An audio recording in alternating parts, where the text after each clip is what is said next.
Assalamualaikum warahmatullahi wabarakatuh. Halo guru hebat, apa kabarnya? Saya Siti Aminah, guru SMA Negeri 1 Cibunggulang, Kabupaten Bogor. Pada kesempatan ini saya akan berbagi praktik baik yang telah saya lakukan di kelas, yaitu pembelajaran berdiferensiasi yang terintegrasi kompetensi sosial emosional pada mata pelajaran matematika materi statistika di kelas 10 PSP 2 SMA Negeri 1 Cibunggulang. Pembelajaran berdiferensiasi adalah serangkaian keputusan guru yang berorientasi pada kebutuhan belajar murid. Kebutuhan belajar murid dapat kita petakan dengan cara menganalisis: pertama, kesiapan belajar murid; kedua, minat belajar murid; dan ketiga, profil belajar murid. Jika kebutuhan belajar murid terpenuhi dan kesiapan sosial emosionalnya tidak diabaikan, maka well-being akan tercipta di dalam kelas antara guru, murid, dan sekolah. Well-being adalah kondisi di mana individu memiliki sikap yang positif terhadap diri sendiri dan orang lain, dapat membuat keputusan yang bertanggung jawab, serta berusaha mengeksplorasi dan mengembangkan potensi dirinya. Sebagai guru, sudah selayaknya mengetahui kebutuhan belajar murid, memetakan potensi dan kekuatan murid, serta merancang dan melaksanakan pembelajaran yang berpihak pada murid, sehingga akan tercipta merdeka belajar. Baik, mari kita saksikan video pembelajarannya. Semoga bermanfaat. Terima kasih.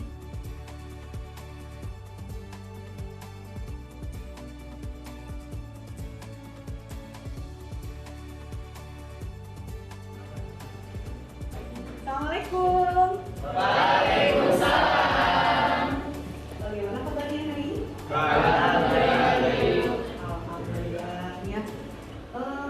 Ibu lihat hadir semua ya? Ya, alhamdulillah semua hadir semua. Kegiatan hari ini, mari kita berdoa dulu ya. Semoga apa yang kita pelajari hari ini bisa lebih mudah, lebih lancar, dan mendapatkan keberkahan. Marilah kita berdoa.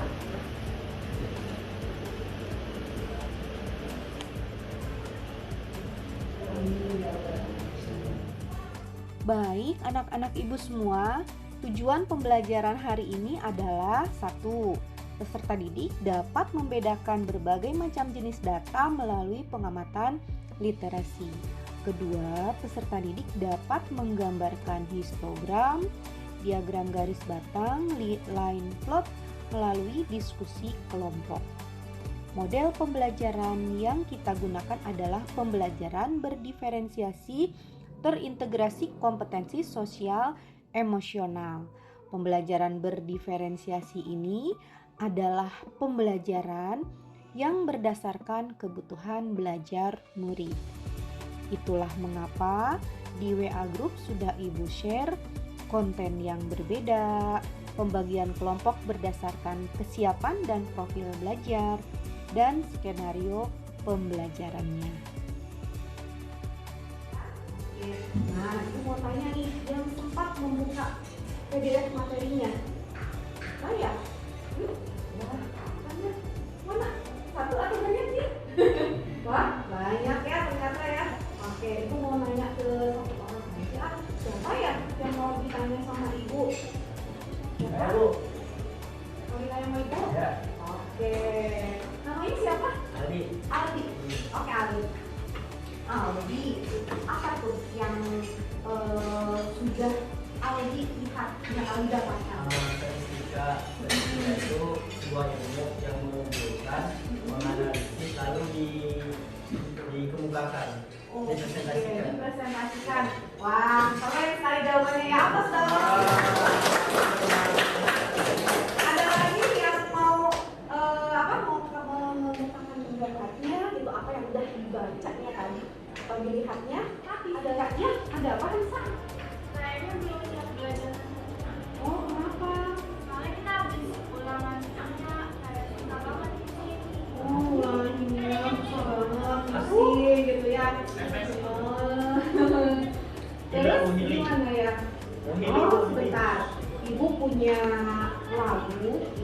punya musik instrumental.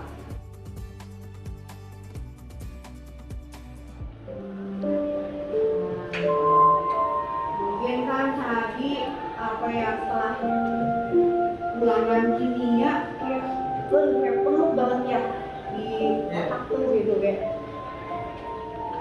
Apa pas libur gitu ya kayak benang kusut mungkin ya. Coba kita rilekskan dulu. Mungkin bisa sambil nggak usah tegak duduknya, santai dulu duduknya boleh gitu, duduknya santai sambil kalian bayangkan lagi di mana ini teh lagi lautnya kayaknya damai banget gitu ya. Rilekskan dulu. Ini hijau-hijau air terjun gitu ya. Coba apa ya, bayangkan hal-hal yang menurut kalian indah gitu, menurut kalian menyenangkan gitu ya. Tarik nafas dalam ya, terus hembuskan pakai mulut ya, hembuskan pelan-pelan gitu ya. Udah mulai rileks ya. Oke, Bu. Dulu ya. Nah, biar semangat ya. Kayaknya kita perlu apa ya? Ice breaking ya? Ice breaking. Gimana ya yang itu ya? Coba ibu ingat aja ya kalau ice breaking. Ibu ingat ini. Mungkin kalian juga udah pernah kali ya. Nah, ini caranya. Jadi kalau misalkan ibu bilang satu gitu ya, jadi kalian gerakan tangan ya, satu, stop, go, gitu ya, stop, go, ya. Satu, go, gitu ya, bisa? Coba ya, satu, go, oke.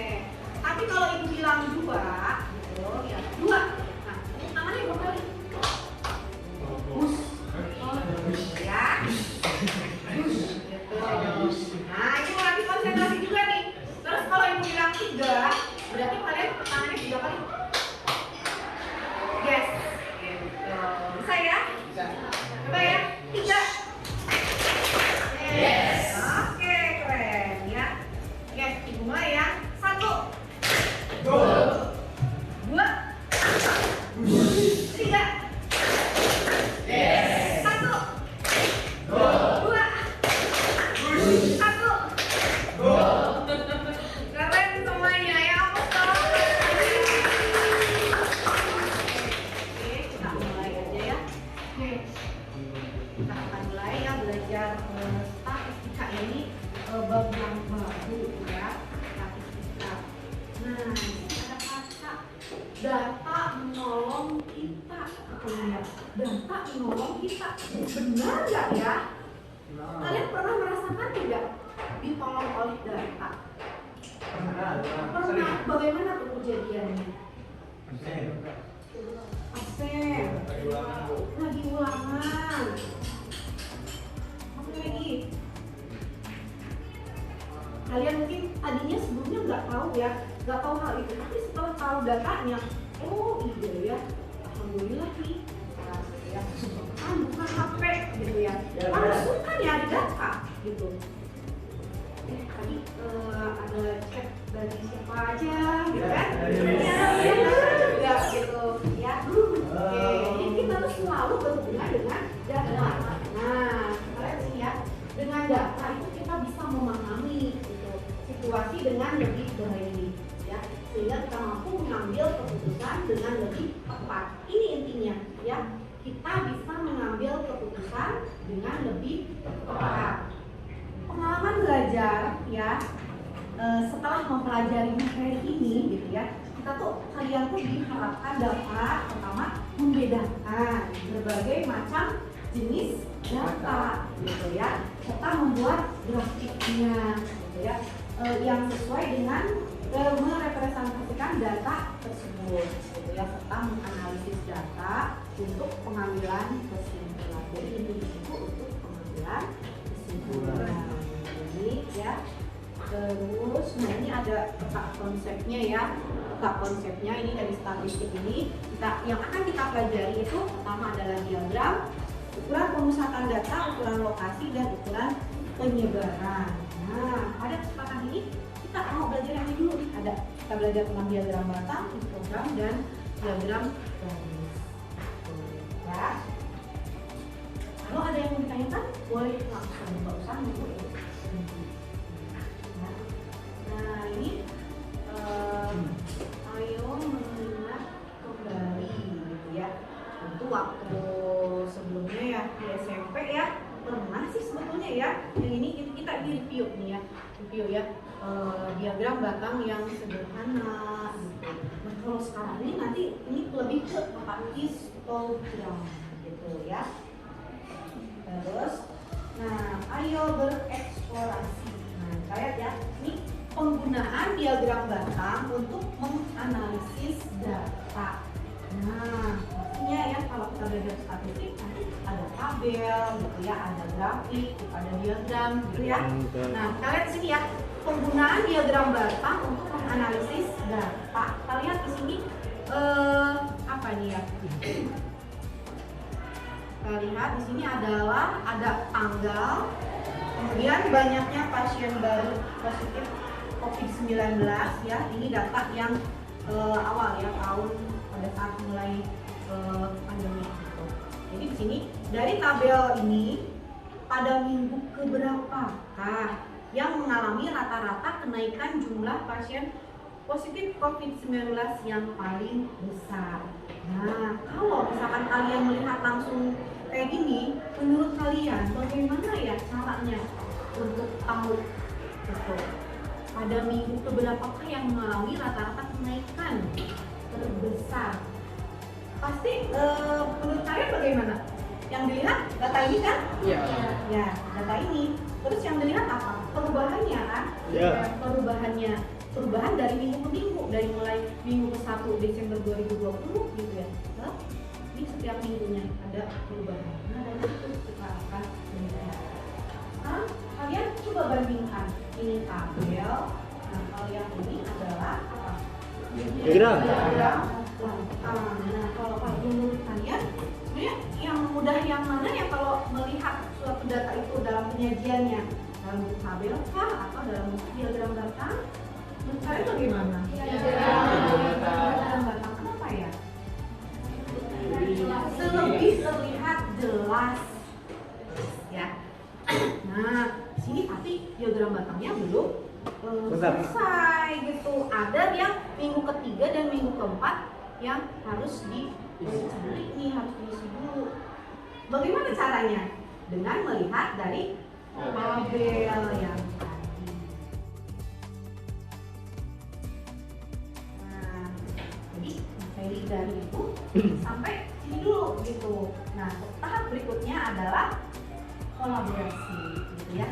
Ibu sudah membagi kelompok gitu ya berdasarkan peminatan kalian gitu. Dari berdasarkan peminatan ya, ada yang suka belajar secara visual, secara audio, secara kinestetik gitu ya. Dan ibu juga melihat dari nilai ya. Ibu memplotkan ada 3 kelompok besar ya, ada kelompok A, kelompok B, dan kelompok C gitu ya. Dan ibu sudah share juga di WA ya.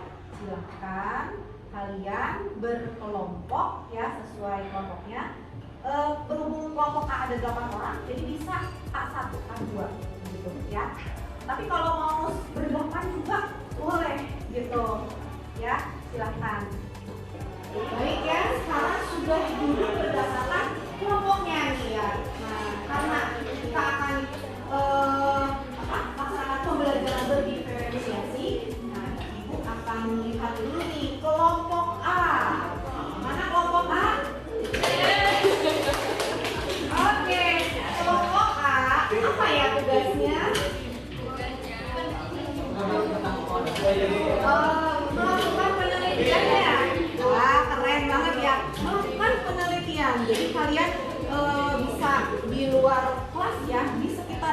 gitu. Kalian cari paling enggak berapa ya, 80 batang pohon. Kalian ukur, kemudian tulis ya datanya, kemudian kalian lakukan penelitian sampai ke membuat diagramnya gitu, sampai membuat kesimpulannya. Oke? Oke, siap ya? Oke. Bagaimana dengan kelompok B? Mana nih kelompok B? Oke ya.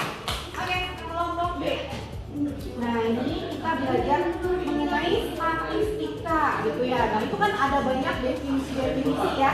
Nah, nanti bisa kalian buat permainan-permainan gitu ya. Kemudian kalian juga mendiskusikan gitu ya. Ada ini ya mengenai penggunaan telepon genggam oleh siswa SMA ini nanti didiskusikan, kemudian dipresentasikan juga ya. Oke, siap ya kelompok B? Oke, semangatnya mana? Go, go, go. Nah, bagaimana dengan kelompok C nih?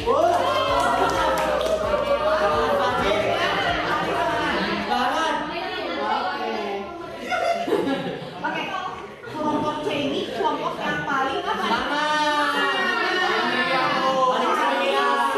ceria, paling keindahan ya? Paling seni. Oke. Berarti kalau begitu pembelajarannya sama adalah apa? Coba membuat lagu matematika, tapi tetap berfokus ke materi ya, materinya. Dan jangan lupa ini juga didiskusikan. Nanti akan ibu tanya.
Ada nggak?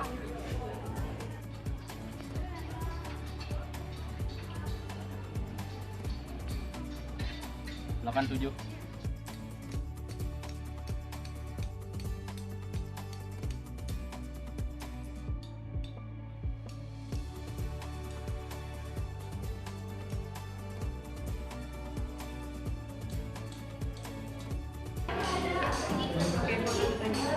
Oke, kelompok A nih, A1, yang mana nih A1? Oke, A1, A2. Oke ya, dua kelompok. Tadi sudah melakukan penelitian ya. Ini kan kalau jadi maksudnya keliling lingkaran komputer ini. Kalau menurut kalian, kalau semakin besar lingkar batang pohon,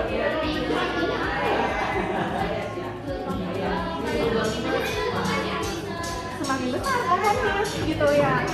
Bisa jadi usianya lebih tua gitu ya, lebih tua. Data tadi sudah kalian dapatkan. Mana datanya? Ya, silahkan kalian buat distribusi frekuensinya ya. Setelah dibuat distribusi frekuensi, kalian buat program ya. Silahkan. Nanti kalau ada yang mau ditanyakan, silakan aja ya. Oke.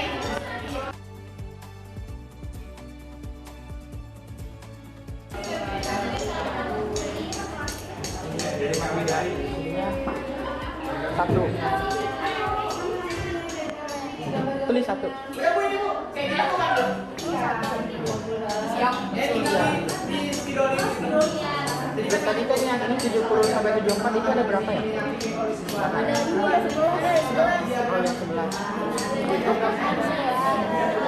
Ya, kencang. Dan kalau ini ada 12. 6.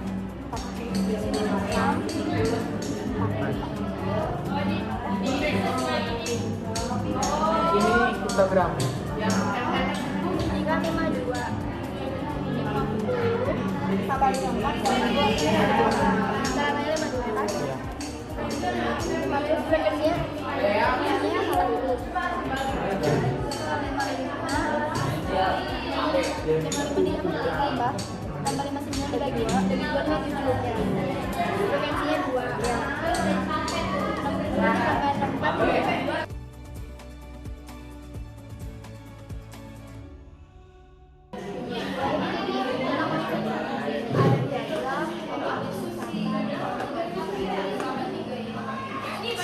jadi dek tulis dulu deh biar gak lupa.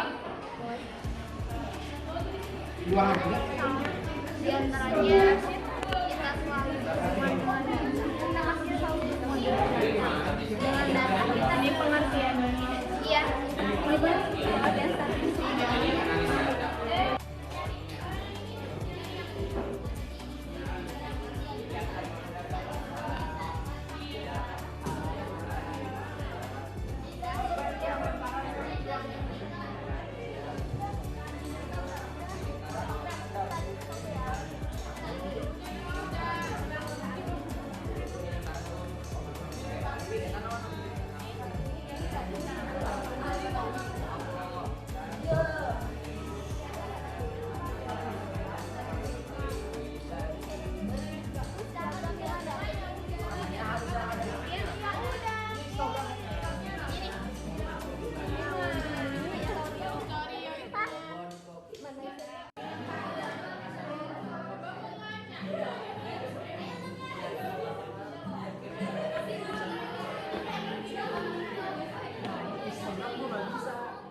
Iya boleh, Bapak bisa pakai itu atau di akhir kayak gitu juga boleh.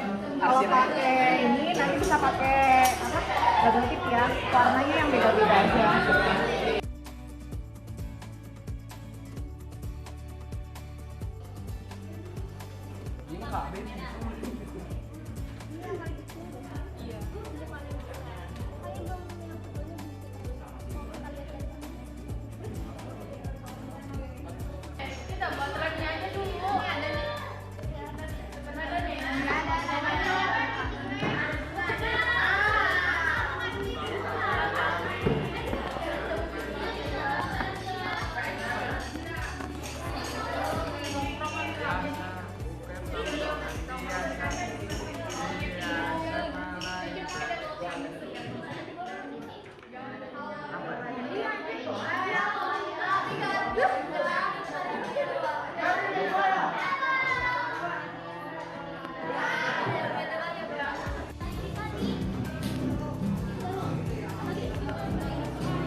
Assalamualaikum warahmatullahi wabarakatuh.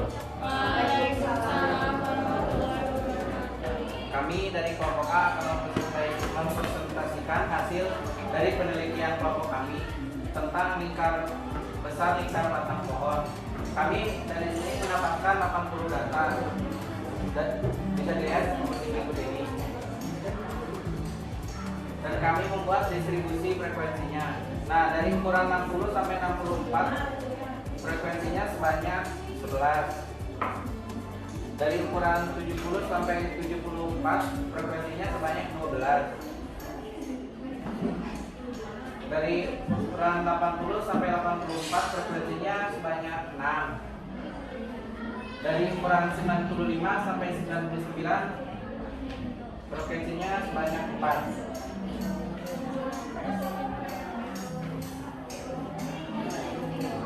Dan kami pun membuat histogramnya seperti berikut ini. Nah, dari histogram ini yang paling besar di sini ada saudara 77 sebanyak 21 dan paling sedikit 52 sebanyak 1. Sekian dari kelompok A. Kurang lebihnya mohon maaf. Wassalamualaikum warahmatullahi wabarakatuh.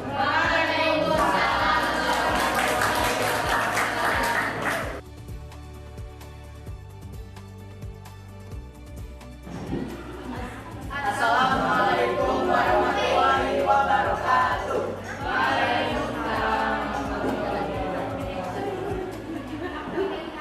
Kami dari kelompok B ingin mempresentasikan tentang statistika, diagram batang, histogram, diagram lingkaran. Untuk statistika itu adalah cabang ilmu matematika terapan yang terdiri dari teori dan metode mengenai bagaimana cara mengumpulkan, mengukur, mengklasifikasi, menghitung, menjelaskan, mensintesis, menganalisis, dan menafsirkan data yang diperoleh secara sistematis. Diagram batang menggunakan batang horizontal atau vertikal untuk menampilkan perbandingan antara kategori. Semakin panjang sebuah batang, maka semakin besar nilai yang diambilinya. Untuk histogram, histogram itu representasi grafis atau diagram yang mengatur dan menampilkan frekuensi data sampel pada rentang waktu tertentu. Frekuensi data yang ada pada masing-masing kelas dipresentasikan seperti diagram batang atau kolom. Untuk diagram lingkaran yaitu diagram yang berbentuk lingkaran dan berisi data-data statistika di dalamnya. Dari segi fungsinya, diagram lingkaran biasanya digunakan untuk menunjukkan perbandingan dari suatu data terhadap keseluruhan data dalam ilmu statistika. Jadi di sini ada contoh Histogram dan diagram batang. Histogram sama diagram lingkaran. Untuk perbedaan diagram batang dan histogram ini sendiri, kalau diagram batang itu ada jarak di antara dua ini ya, yang terpisah gitu. Nah kalau histogram ini dia itu nyatu, cuma tergantung banyaknya ini persentase kalau ini. Sedangkan diagram lingkaran sendiri mencakup lingkaran. Sekian dari kelompok kami. Wassalamualaikum warahmatullahi wabarakatuh.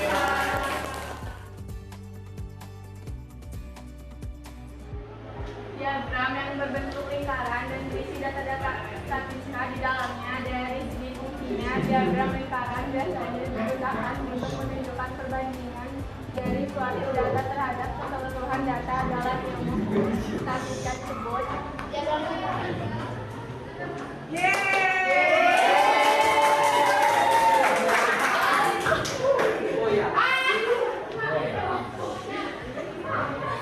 menggunakan batang horizontal atau vertikal untuk menampilkan perbandingan antara kategori. Semakin panjang sebuah batang, maka semakin besar nilai yang diwakilinya, disebut diagram batang. Tuh.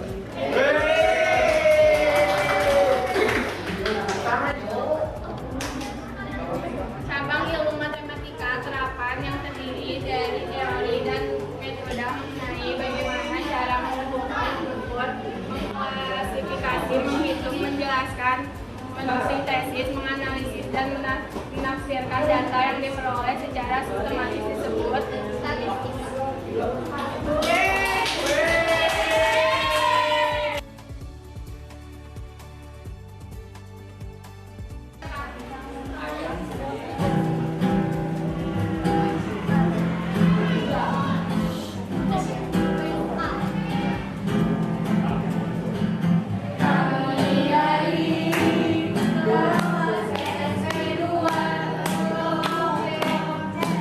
Ayo ikut kami. Ayo dong.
pembelajaran hari ini. Ada yang mau memberikan kesimpulannya? Siapa? Oh, Jojo, wah. Silakan Jojo. Jadi kesimpulan ketika kita belajar tentang statistika kegiatan hari ini, ya kita jadi lebih semangat itu untuk mengetahui lebih dalam statistika serta jenis-jenisnya yang tadi kita pelajari, yaitu diagram batang, histogram, diagram lingkaran. Terus juga tadi yang kita tadinya nggak semangat belajar MTK gara-gara ulangan kimia, jadi semangat itu karena ada ice breaking, ada gamesnya gitu tadi. Terus seru gitulah pokoknya. Ya mungkin kesimpulannya itu dong, Bu. Oke, keren. Alhamdulillah ya. Nah, kalau gini ya, kan biasa suka ada emoji gitu ya. Nah, bagaimana ya sikap emosi kalian ya setelah belajar statistika ini gitu. Jadi kan ada misalkan takut gitu atau apa? Takut, terus apa lagi? Biasa aja. Satunya lagi sedih, ya kan? Oke. Ada nggak yang merasa sedih belajar matematika sekarang ini? Ada yang merasa sedih? Nggak ada ya? Oke, nggak ada katanya. Oke, kalau gitu apa lagi ya? Takut. Ada yang merasa takut? Takut dewasa.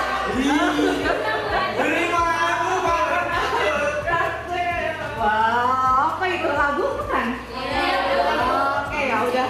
Ibu perlu belajar nih kayaknya dari kelompok ini ya. Oke, berarti kalau gitu nggak ada dong yang takut? Nggak ada.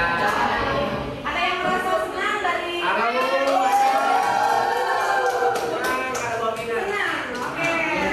Alhamdulillah ya. Terus ada yang B aja katanya biasa aja. Kevin, Bu, orangnya dingin. Oke, baik ya. Mungkin pembelajaran kita cukupkan ya. Untuk materi berikutnya akan Ibu share juga di WA group ya. Nanti bisa kalian lihat-lihat dulu sebelum pembelajaran. Betul ya. Oke, terima kasih semuanya ya. Assalamualaikum warahmatullahi wabarakatuh.